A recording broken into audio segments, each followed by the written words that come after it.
الحمد للہ رب العالمین والصلاة والسلام علی سید المرسلین اما بعد فاعوذ باللہ من الشیطان الرجیم بسم اللہ الرحمن الرحیم. محبت اور اخلاص کے ساتھ نبی کریم صلی اللہ تعالی علیہ وآلہ وسلم کی ذات پر درود پاک پڑھیں.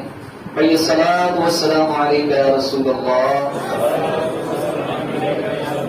الصلاۃ والسلام علیک یا حبیب اللہ، الصلاۃ والسلام علیک یا نبی اللہ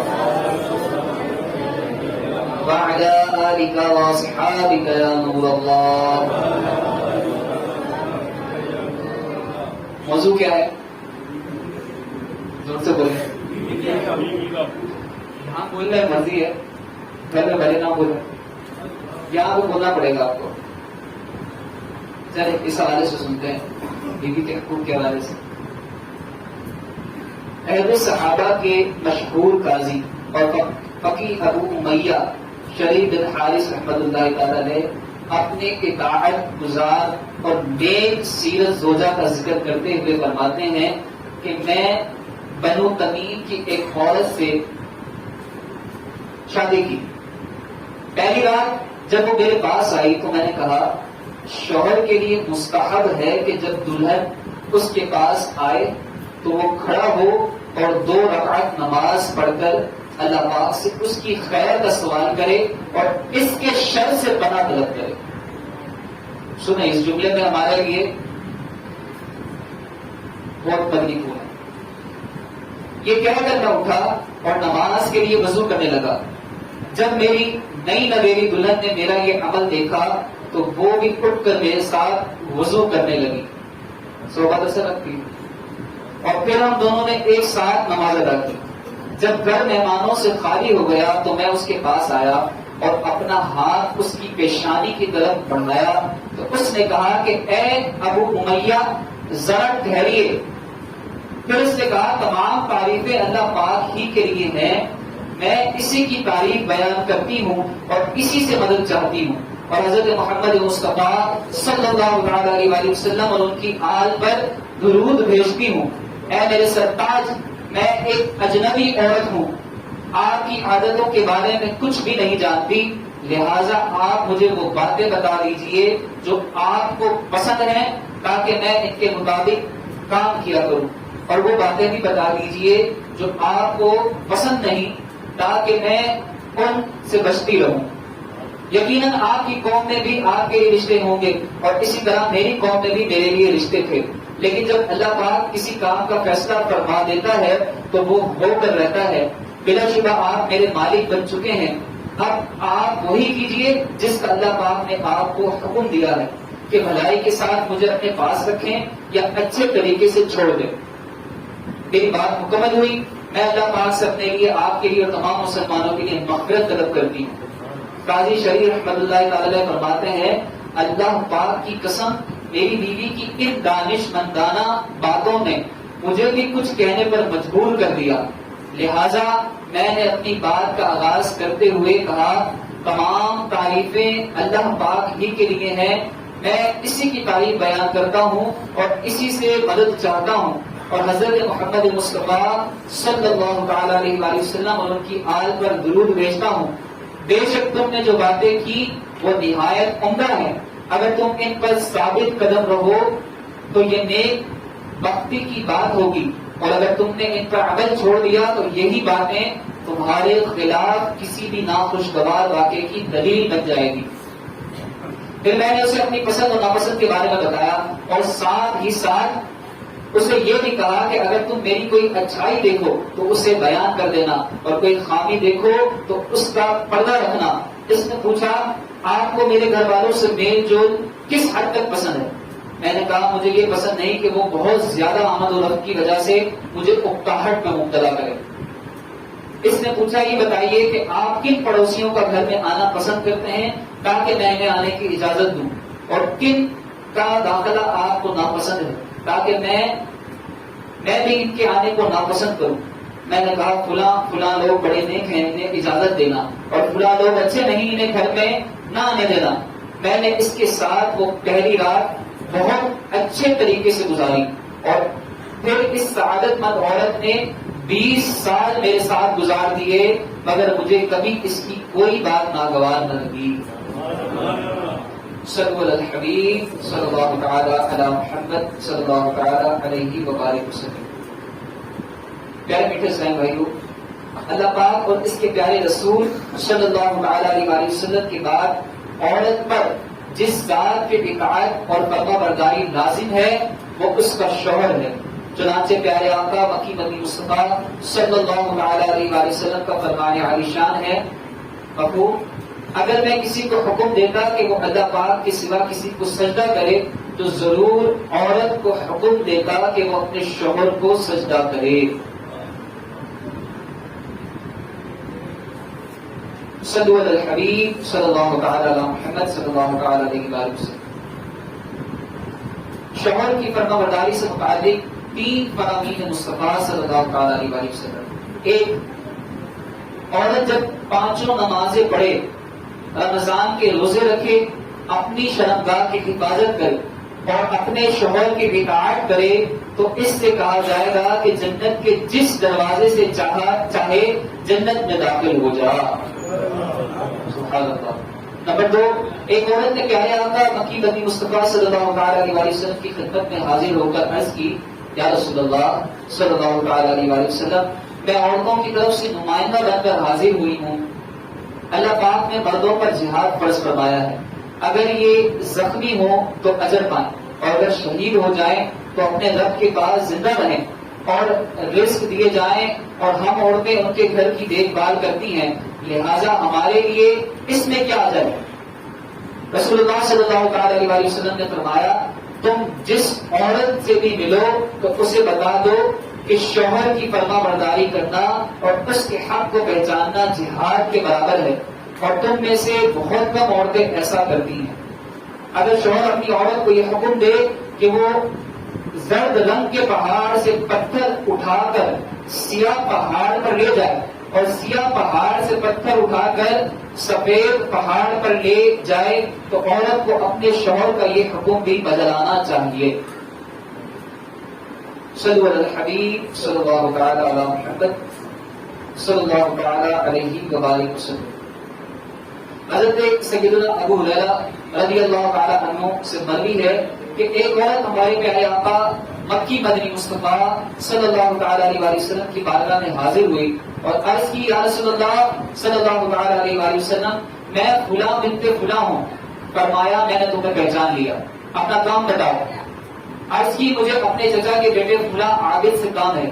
فرمایا، میں نے اسے بھی پہچان لیا. عرض کی، اس نے مجھے نکاح کا پیغام بھیجا ہے. آپ صلی اللہ تعالی علیہ وسلم مجھے بتائیں کہ عورت پر شوہر کا کیا حق ہے. اگر مجھ سے اس کا حق ادا کرنے کی طاقت ہوئی تو میں شادی کروں گی، ورنہ شادی نہیں کروں گی. فرمایا، مرد کے حق کا ایک ٹکڑا یہ ہے کہ اگر اس کے دونوں نتنے خون اور پیپ سے بہتے ہوں اور عورت اسے اپنی زبان سے چاٹے تب بھی شوہر کے حق سے بری نہ ہوئی. اگر آدمی کا آدمی کو سجدہ روا ہوتا تو میں عورت کو حکم دیتا کہ جب شوہر اس کے پاس آیا کرے تو وہ اسے سجدہ کیا کرے، کیونکہ خدا نے مرد کو عورت پر فضیلت دی ہے. یہ سن کر اس عورت نے عرض کی، اس ذات کی قسم جس نے آپ صلی اللہ علیہ وسلم کو حق کے ساتھ بھیجا ہے، میں کبھی شادی نہیں کروں گی. اللہ شوہر کے حقوق سے متعلق 4 فرامین مصطفیٰ صلی اللہ علیہ وسلم سنیں. جب شوہر بیوی کو اپنی حاجت کے لیے بلائے تو اس پر لازم ہے کہ شوہر کے پاس چلی آئے اگرچہ چولہے کے پاس بیٹھی ہو. نمبر 2، شوہر بیوی کو اپنے بچھونے پر بلائے اور وہ آنے سے انکار کر دے اور اس پر شوہر اس بات سے ناراض ہو کر سو جائے تو رات بھر اس عورت کے فرشتے اس پر لعنت کرتے رہتے ہیں. نمبر 3، پیارے آقا مکی مدنی مصطفیٰ صلی اللہ علیہ وسلم کی بارگاہ میں ایک عورت حاضر ہوئی اور عرض کی، شوہر کا حق اس کی بیوی پر کیا ہے. پر ارشاد فرمایا کہ یہ بیوی اپنے شوہر کو خود سے نہ روکے، اگرچہ اونٹ کی پیٹھ پر سوار ہو اور شوہر کی اجازت کے بغیر گھر کی کوئی چیز کسی کو نہ دے. اگر دے گی تو شوہر کے لیے ثواب اور عورت کے لیے گناہ ہے. اور اس کی اجازت کے بغیر نفلی روزہ نہ رکھے. اگر ایسا کیا تو گناہگار ہوگی اور کچھ ثواب نہ ملے گا. نیز شوہر کی اجازت کے بغیر گھر سے نہ نکلے. اگر نکلی تو جب تک توبہ نہ کرے یا واپس نہ آ جائے رحمت اور عذاب کے فرشتے اس پر لعنت کرتے ہیں. عرض کی گئی اگرچہ شوہر ظالم ہو. فرمایا اگرچہ وہ ظالم ہو. نمبر 4، اے عورتوں اللہ پاک سے ڈرو اور اپنے شوہروں کی رضا کو لازم پکڑ لو. اگر عورت جان لے کہ شوہر کا حق کیا ہے تو وہ صبح اور شام کا کھانا لے کر کھڑی رہے. صلو علی الحبیب صلی اللہ تعالی علی محمد صلی اللہ تعالی علیہ وبارک وسلم.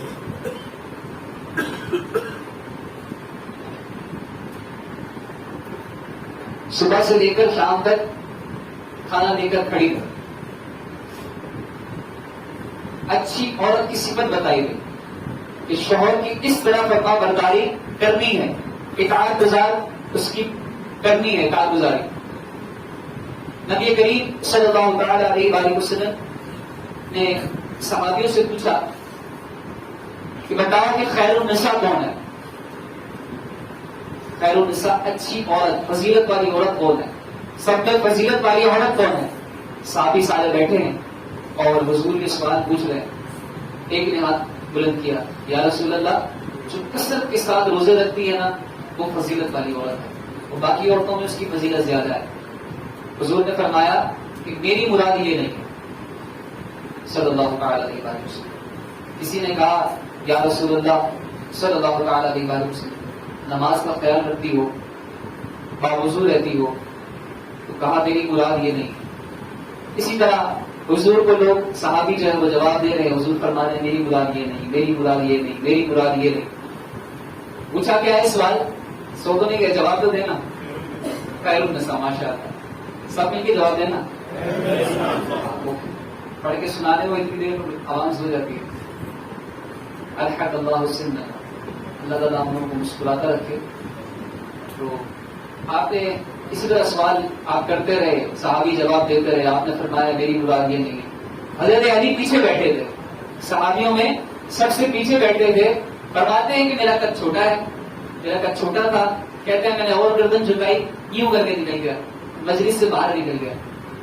حضرت علی فرماتے ہیں مجلس سے باہر نکلا، فوراً مسجد نبی میں ہی سمجھنے آئی حضرت فاطمہ الزہرا کا گھر ہے. آپ اندر گئے. فاطمہ مجھ سے سوال کرتا ہے. کن کے پاس گئے؟ حضرت علی. نام لینا سوال ملے گا بھائی. حضرت فاطمہ، فاطمہ نہیں فاطمہ، حضرت فاطمہ رضی اللہ تعالیٰ عنہا کے پاس حضرت علی گئے. مجھے سوال پوچھنا ہے. کہا فاطمہ جواب دیتی ہے مسکراتی کہ آپ تو علم کا دروازہ ہے، آپ مجھ سے پوچھ رہے ہیں. کہا ہاں فاطمہ مجھے تم سے پوچھنا ہے. تو آپ کہتی ہیں پوچھے. تو پوچھتے ہیں کہ حضور نے بھی سوال کیا ہے، اللہ تعالیٰ سوال ہے. حضور نے سوال پوچھا ہے کہ خیر النساء کون ہے، مجھے بتاؤ. تو کہتی ہے تو بڑی سادہ سی بات ہے، اس میں پوچھنے والا اور سمجھنے والا کیا ہے. تو کہتی ہیں کہ خیر النساء وہ ہے، خیر النساء کون ہے جس کو کسی غیر محرم نے نہ دیکھا ہو. خیر النساء کون ہے جس کو کسی غیر محرم نے نہ دیکھا ہو. حضرت فاطمہ کا اگلا مصرع کیا فرماتی ہے؟ اور خیر النساء وہ ہے جس نے کسی غیر محرم کو نہ دیکھا ہو. یہ بہت بڑی بات ہے. دوسری والی بات، اچھا کوئی خاتون ہے پردہ کر لیں، اپنے آپ کو چھپا لیں، لیکن بازار میں جائیں، ان کی نظر تو پڑے گی نا کسی غیر محرم پر. کسی کی نہ پڑے، ان کی تو پڑے گی. کہتی ہے کہ ان کی بھی نظر کسی غیر محرم پہ نہ پڑے گی، وہ خیر النساء ہے. حضرت علی کو جواب مل گیا، کام ہو گیا، فوراً نکلے. وہ گردن بجا کے پھر وہ مجلس میں آگے حاضر ہو گئے. ابھی سوال جواب جاری ہے. یا رسول اللہ صلی اللہ علیہ وسلم میں جواب دوں؟ حضور نے دیکھا، مسکرائے. مسکرانے کی وجہ تو پتہ ہے نا، سنیو سبحان اللہ کو بولو. حضور دیکھتے ہیں اور مسکراتے ہیں کہ اچھا بتاؤ. تو حضرت علی جواب دیتے ہیں یا رسول اللہ صلی اللہ علیہ وسلم خیر النساء وہ عورت ہے جس کو کسی مرد نے نہ دیکھا ہو اور اس نے کسی غیر محرم کو، غیر محرم نے اس کو نہ دیکھا ہو اور اس نے کسی غیر محرم کو نہ دیکھا ہو، وہ خیر النساء ہے. جواب سن کر نا حضور رونے لگے. اور فرمایا اے میرے صحابیوں میں نہ کہتا تھا فاطمہ میرے جگر کا ٹکڑا ہے، آپ رو رہے ہیں اور فاطمہ کی تعریف کر رہے ہیں. صحابی سارے پریشان، جواب علی نے دیا ہے، حضور فاطمہ کی تعریف کر رہے ہیں. کچھ سمجھ نہیں آیا. اب سارے حضرت علی کو دیکھ رہے ہیں یہ کیا معاملہ ہے، حضور رو بھی رہے ہیں اور تعریف فاطمہ کی کر رہے ہیں، کیا معاملہ ہے. حضرت علی جواب دیتے ہیں، کہتے یارو لفظ میرے ہیں لیکن سوچ اس بیٹی کی ہے جس کی پرورش امام الانبیاء نے کی. لفظ میرے ہیں لیکن سوچ اس بیٹی کی ہے جس کی پرورش ہمارے آقا نے کی. آپ روتے رہے، حضور روتے روتے اپنے حجرے میں تشریف لے گئے اور حجرے میں اس شدت کے ساتھ اور اس درد کے ساتھ روتے ہیں کہ آپ کی ہچکیاں بن گئی. تو حضرت علی دیکھتے ہیں حضور بہت رو رہے، چپ نہیں ہو رہے. حضرت علی فوراً جاتے ہیں فاطمہ کے پاس، فاطمہ جلدی کرتے کیا ہوا، حضور بہت رو رہے ہیں تم چلو. لے کر آ گئے حضرت فاطمہ تو زہرا رضی اللہ عنہا. جب قریب لے کر آئے تو آپ اندر گئی حجرے میں، دیکھا حضور نبی کریم سر سجدے میں ہے اور زاروں قطار رو رہے. تو آپ نے اپنا ہاتھ جو ہے وہ حضور کی پیٹھ پر رکھا صلی اللہ علیہ وسلم. تو بیٹی کے ہاتھوں کی ٹھنڈک محسوس کی، سر اٹھایا، بولے نا سبحان اللہ، سر اٹھایا، رو رہے. کہتے ہیں فاطمہ تم آ گئی ہو ہاتھ اٹھاؤ دعا کرو، تم آ گئی ہو ہاتھ اٹھاؤ دعا کرو. کہا بابا جان کیا ہوا بتائے تو صحیح. تو حضور فرماتے ہیں فاطمہ کل رات مجھے دکھایا گیا ہے کہ کچھ عورتیں ہیں جو جہنم میں ہیں جن کو ان کے بالوں سے باندھا گیا ہے اور فرشتے ان کو گرزے مار رہے ہیں. وہ باریک دوپٹے پہن کے باہر نکلتی تھی، غیر محرم ان کو دیکھتے تھے، قیامت میں ان کو عذاب ہوگا. ہے فاطمہ میری امت کے لیے ہاتھ اٹھاؤ، میری امت کے لیے ہاتھ اٹھا دو. حضور حضرت فاطمہ تو ذرا سے دعا کروا رہے ہیں. اور آج ہم اپنے گھر کی خاتون کو ایسے چھوڑ دیتے ہیں، کچھ بولنا گوارا نہیں کرتے، نہیں آگے سے جواب نہ بھیج دے. آپ کو سمجھائیں، آپ کا فرض ہے.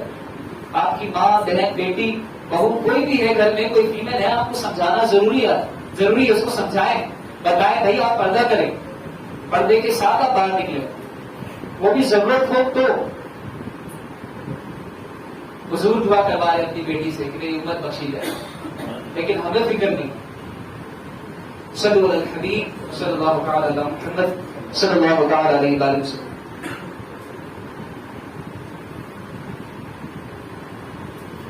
رسول کریم صلی اللہ تعالی علیہ وسلم نے فرمایا جو بیوی اس حال میں گئی، اس کا انتقال ہوا، وصال ہوا کہ اس کا شوہر اس سے راضی تھا. بیوی کے لیے بہت مفید بات. کیا فرمایا حضور نے کہ اس حال میں اس کا انتقال ہو گیا کہ اس کا شوہر اس سے راضی تھا، تو اللہ تبارک و تعالی اس کو بلا حساب و کتاب جنت میں داخلہ تھا.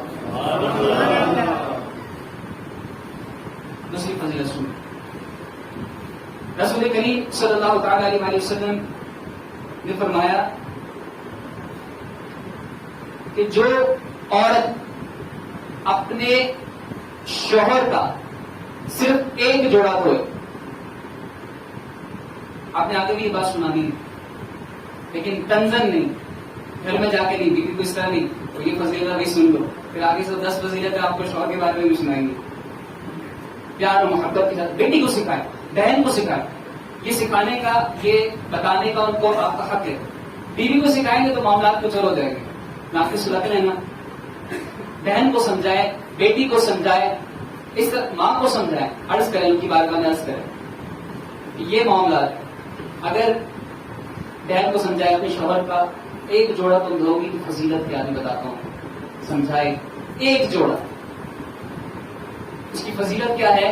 فرمایا کہ تم ایک جوڑا دھو گی اللہ تبارک و تعالیٰ تمہیں 1000 نیکیاں دے گا. ایک جوڑا دھونے. حضور نے فرمایا کہ تم ایک جوڑا دھو گی اللہ تبارک و تعالیٰ تمہارے 2000 گناہوں کو معاف فرما دے گا. تم 4 دھوئے، 10 دھوئے، ساری زندگی 2 کر گزار کر اپنے گناہوں کو بھی دھوتی ہے. پھر فرمایا میرے نبی کریم نے کہ جو ایک جوڑا، فضیلت ختم نہیں ہوئی، سنے اور بھی ابھی، جو ایک جوڑا، اسی واحد جوڑے کی بات ہو رہی ہے، الگ الگ تین نہیں، اسی ایک جوڑے کی فضیلت بتا رہا ہوں کہ جو ایک جوڑا دھوئے تو میرے آقا فرماتے ہیں اللہ تبارک و تعالیٰ اپنے قرب کا، اللہ تعالیٰ کسی کو قرب دیتا ہے نا، اپنا ولی بن جاتا ہے، اپنا قرب جس کو عطا فرماتا ہے اس کو ولایت بھی دے دیتا ہے۔ تو حضور نے فرمایا کہ اللہ تبارک و تعالیٰ جو صرف فقط ایک جوڑا اپنے شوہر کا دھوئے، اللہ تبارک و تعالیٰ اس کو 1000 درجے اپنے قرب کے عطا فرماتا ہے، 1000 درجات، سبحان اللہ۔ یہ تو تھی نبی نے وعید بھی سنے۔ رسول کریم صلی اللہ علیہ وسلم نے فرمایا اپنے شوہر کو اگر کسی نے ایک بار یہ کہہ دیا، کیا؟ اپنے شوہر کو اس نے ایک بار یہ کہہ دیا کہ جب سے تمہارے پاس آئی ہوں مجھے کوئی بھلائی نصیب نہیں ہوئی، ہوتا ہے نا جملہ بول، ساری زندگی تابعداری کرتے رہے تھے، ایک کام نہیں کیا تو آگے سے جملہ یہ آ گیا، سنیں ان کو بتانا بھی ہے، آپ اپنی بہن بیٹی کو سمجھائیں گے تو آگے معاملات اچھے رہے۔ تو کیا فرمایا کہ اگر اس نے یہ جملہ کہہ دیا کہ جب سے تمہارے پاس آئی ہوں مجھے کوئی بھلائی نصیب نہیں ہوئی، کیا ہوگا؟ اللہ تبارک و تعالی 70 سال کہ اس کے نیک اعمال کو ضائع کر دے گا۔ اچھا 70 سال ابھی اگر وہ 35ویں سال میں ہو یا 30 سال کی ہو، 70 سال کیا ہوگا اس کا؟ کہیں نہ کہیں تو آگے پیچھے سے کچھ مائنس کچھ پلس ہوگا نا۔ کہا جاتا ہے کہ قیامت والے دن جب حساب و کتاب ہوگا نا تو یہ مجرم ہے اور اس نے جرم کیا تھا اس کے ساتھ، تو اللہ تبارک و تعالیٰ بروز محشر اس کی ساری نیکیاں دے گا اور اس کو دے دے گا جتنی اس کو ضرورت ہوگی، جتنا اس کو ستایا ہوگا۔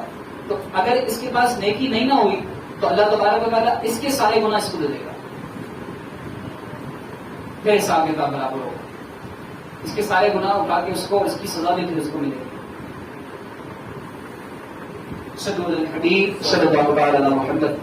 حضور نے فرمایا صلی اللہ علیہ وسلم بغیر اجازت اگر عورت اپنے گھر سے نکلے، اپنے شوہر کی بغیر اجازت گھر سے باہر نکلے تو بروز محشر اس کے پیروں کو گلے سے لٹکا دیا جائے گا اور روئے گی، چلائے گی۔ رب فرمائے گا یہ اپنے شوہر کی اجازت کے بغیر گھر سے باہر نکلتی تھی، اس کا حشر یہی ہے۔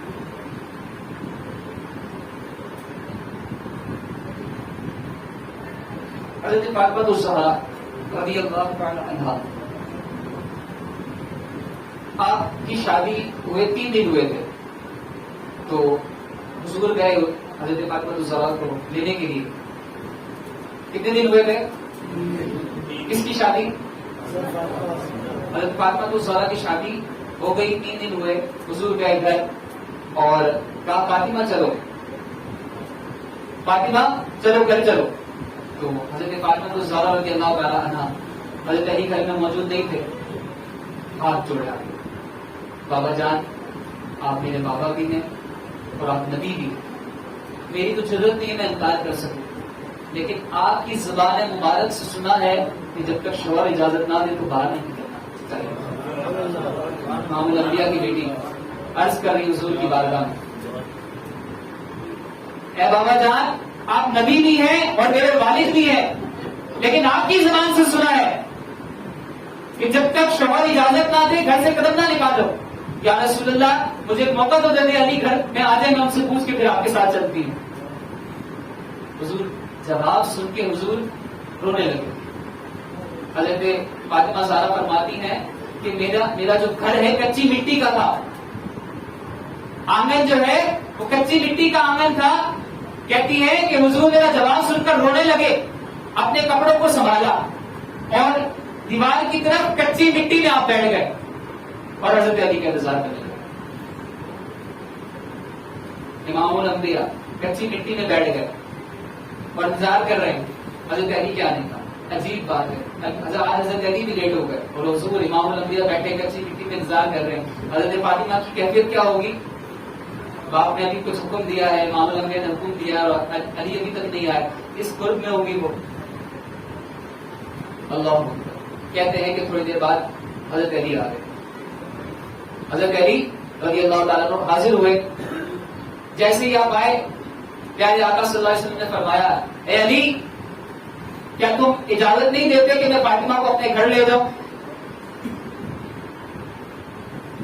حضرت علی رضی اللہ تعالیٰ آپ پھوٹ پھوٹ کے رونے لگے.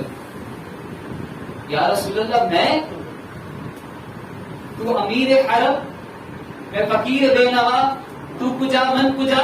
یا رسول اللہ آپ کے پیروں کے قدموں کے صدقے آپ کے ذرات پیر میں جو نالین میں ذرات لگتے ہیں اس کے صدقے یا رسول اللہ مجھے ساری عزتیں ملی ہیں. میں آپ کو کہوں میں کہوں گا یہ میں اجازت دوں گا؟ ہاتھ جوڑ کر رونے لگے. اس کے بعد حضور فرماتے ہیں کہ اے علی یہ تعلیم میں نے اس کو فرمائی ہے, اس کو یہ فاطمہ کو یہ تعلیم میں نے دی ہے, تو یہ کہتی ہے کہ جب تک علی اجازت نہ دے تو میں آپ کے ساتھ نہیں جا سکتی. حضرت فاطمہ تو زہرا امام الانبیاء کی بیٹی اور گھر سے قدم باہر نہیں نکالنی نبی کے کہنے پر بھی. اور آج ہماری خواتین پتہ ہی نہیں ہوتا شوہر کو کہاں ڈھونڈ رہی ہوتی, واپس آنے پتہ چلتا ہے. اللہ تعالیٰ ہم سب کو ہدایت عطا فرمائے, شریعت کے مطابق سنت کے مطابق اپنی زندگی کو گزارنے کی توفیق عطا فرمائے. روزہ چلنے دیں اگر اجازت ہو تو. سارے نہیں بول رہے نا جانا گئی ماشاء اللہ.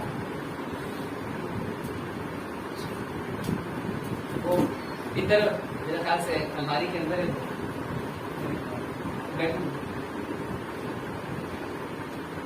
حضرت فاطمہ الزہرا رضی اللہ تعالی عنہا آپ کی کنیز تھی, ان کا نام کیا تھا پتہ ہے؟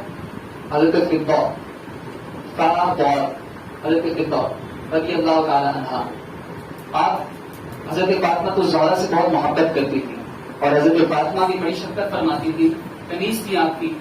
تو حضرت فضہ فرماتی ہیں کہ 2-3 گھر چھوڑ کر نا ایک یہودی رہتا تھا اور وہ اس نے کلمہ پڑھ لیا, مسلمان ہو گیا.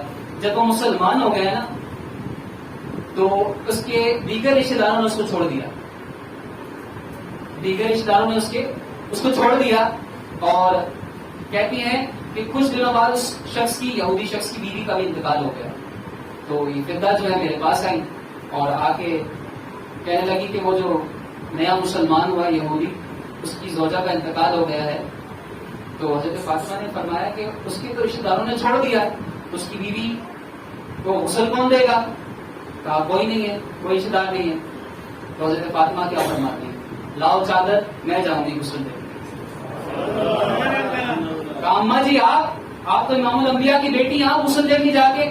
کہا کہ وہ میرے بابا کی امتی ہے, اس کو غسل میں نہیں دوں گی تو کون دے.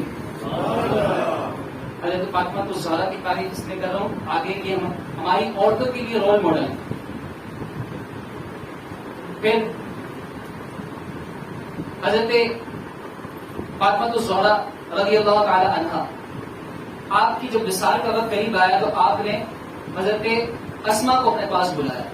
حضرت اسماء بنت امیس, وہ نام سن لیں, حضرت اسماء بنت امیس کو اپنے پاس بلایا اور کہا کہ جب میرا وصال ہو جائے تو غسل مجھے تم دینا, غسل مجھے تم دینا اور کسی کی مدد نہ لینا. اگر ضرورت پڑے تو حضرت علی میرے شوہر سے مدد لے لینا, اس 2 کے سوا تیسرا کوئی اور نہ ہو. یہ فرماتی ہیں. اور اس کے بعد فرماتی ہیں کہ میں نے سنا ہے کہ حبشہ کے لوگ جو ہے جب ان کی عورتیں مر جاتی ہیں تو وہ لکڑیوں کو یوں کر کے اس کے اوپر چادر ڈالتے ہیں تاکہ صحیح سے پردہ ہو جائے. تو یہ میں نے سن رکھا ہے, تو میرے ساتھ بھی یہی کرنا, میرے جنازے پر اس طرح کی لکڑی کو ڈالنا اور کپڑے کو ڈالنا, اور میرے جنازے کو کوئی دیکھے نہ, رات کے وقت جو ہے وہ میرا جنازہ اٹھے. میں نہیں چاہتی میرے جسم پر موجود کپڑا جو چادر ہو اس کو بھی کوئی دیکھے. وصیت کیا فرما رہی حضرت فاطمہ الزہرا رضی اللہ تعالیٰ, یہ وصیت فرما رہی. اور پھر کچھ وقت گزرا, حضور نبی کریم صلی اللہ تعالی علیہ وآلہ وسلم کے وصال ظاہری کے 6 ماہ کے بعد, سارے دوران کرا کتنے سالوں بعد؟ 6 ماہ بعد. حضور کے ظاہری وصال کے 6 ماہ کے بعد حضرت فاطمہ الزہرا کا بھی مثال ہوا. مسجد نبوی سے ایک شخص روتے ہوئے باہر آیا تو امیر المؤمنین ابو بکر تھے رضی اللہ تعالیٰ عنہ. آپ نے دیکھا اور کہا اے نبی کریم صلی اللہ علیہ وسلم کے چچا کیوں روتے ہیں؟ شخص رونے والا کون تھا؟ حضور کے چچا. کیوں روتے ہیں؟ تو آپ عرض کرتے ہیں اے امیر المؤمنین آج سے 6 مہینے پہلے ایک جنازہ اٹھا تھا میرے نبی کریم کا تھا, وہ چلے گئے, اب ان کی تصویر بھی چلی گئی. اب ان کی تصویر بھی چلی گئی. کہا کیا مطلب ہے؟ کہا فاطمہ الزہرا کا مثال ہو گیا. فاطمہ الزہرا کا مثال ہو گیا. حضرت ابوبکر اور دیگر لوگ سب کو پتا چلا, آپ کی تجدید تقدیم کا معاملہ ہوا. 6 ماہ بعد ایک اور جنازہ اٹھ رہا ہے, رات کا وقت ہے, اور حضرت علی تدفین وغیرہ کر کے جب فارغ ہوئے تو حضرت علی رونے لگے. جب آپ رونے لگے تو کسی نے پوچھا آپ کیوں روتے ہیں؟ کہا کہ میں روتا اس لیے ہوں کہ سنو نبی کریم صلی اللہ تعالی علیہ وسلم کی جو یہ امت ہے ان کے حق میں دعا کرنے والا ایک بہت بڑا ہاتھ اس دنیا سے چلا گیا. ایک بہت بڑا ہاتھ نبی کریم صلی اللہ علیہ وسلم کی امت کے حق میں دعا کرنے والا وہ ہاتھ اٹھ گیا. میں اس لیے روتا ہوں. صلو علی الحبیب صلی اللہ تعالی علیہ وآلہ وسلم.